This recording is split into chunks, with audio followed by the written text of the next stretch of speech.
मेरा नाम राज है और ये कहानी सुनाने के लिए मुझे अब भी हिम्मत जुटानी पड़ती है। ये इतनी ज्यादा क्रीपी और शॉकिंग है कि आज भी सोच के रात को नींद उड़ जाती है। तो सुनो, ये बात तब की है जब मैं और मेरे 3 दोस्त रोहित, समीर और वरुण एक ट्रैक पर निकले थे। हम लोगों का एडवेंचर काफी वाइल्ड होता है, या एटलीस्ट ऐसा सबको ही लगता है। और इस बार हमने सोचा कि एक अनटच्ड, अनएक्सप्लोर्ड जंगल में कैंपिंग करनी चाहिए। आइडिया सुनने में एकदम स्टूपिड और बचपन सा लग रहा था, और इसलिए थोड़ा फन भी। पर जो हुआ वो किसी नाइटमेयर से कम नहीं था।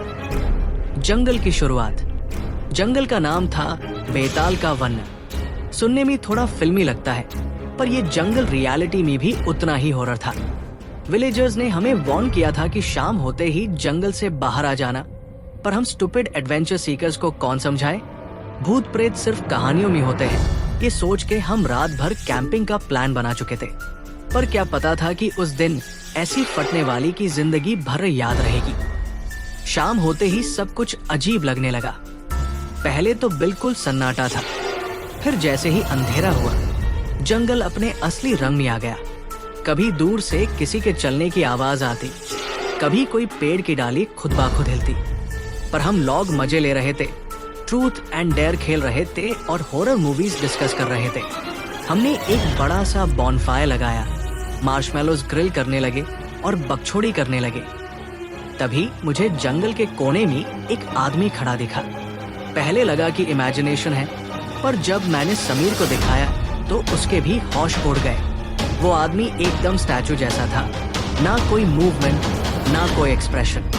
भाई, कोई लोकल होगा, वरुण ने बोला, पर उसकी आवाज में भी हल्की सी डर की झलक थी। फिर वो आदमी धीरे से हिला, पर एक अजीब तरीके से, जैसे कोई जर्क से मूव करता है। उसके कपड़े फटे हुए थे और चेहरा अंधेरे में क्लियरली नहीं दिख रहा था।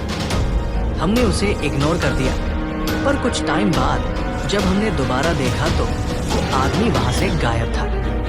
रात के करीब 2 बजे हम लोग अपनी टेंट में घुस गए। मैं और समीर एक टेंट में और वरुण रोहित दूसरे टेंट में थे। जैसे ही मैं सोया, मुझे एक अजीब सी आवाज सुनाई दी, जैसे कोई औरत चीख रही हो, पर उसकी आवाज डिस्टॉर्शन में चल रही हो, जैसे किसी पुरानी टीवी की तरह। समीर ने भी सुना और एकदम उठ गया। हम दोनों ने धीरे से टेंट का जिप खोला और देखा कि कैंपफायर के पास कोई खड़ा था। एक औरत थी, वाइट ड्रेस, लंबे बाल जैसे कोई चुड़ैल और पैर, हाँ, पैर एकदम उल्टी। मेरा दिमाग फ्रीज हो गया और उस मोमेंट पे उस औरत ने अपना सर उल्टा घुमा दिया। उसकी आंखें सीधा हम दोनों पे थी और उसका मुंह बिना लिप्स का एक बड़ा काला गड्ढा लग रहा था। समीर चिल्लाया और दोनों टेंट से हम लोग भाग निकले, पर जंगल के बीच भागना पॉसिबल नहीं था। पीछे से हमें वो औरत दिख रही थी, कभी एक ट्री के पीछे जा रही थी, कभी सामने आ रही थी, जैसे 1 सेकंड में टेलीपोर्ट हो रही हो। सबसे बड़ा शॉक तो तब लगा जब हम भागते भागते एक लेक के पास पहुंच गए। पानी एकदम शांत था, पर जैसे ही हमने लेक में झांका, हमारे पैर थिथक गए। पानी में रिफ्लेक्शन सिर्फ हमारे नहीं, उस चुड़ैल का भी था, लेकिन वो रिफ्लेक्शन में जमीन पे नहीं, पानी के ऊपर खड़ा था।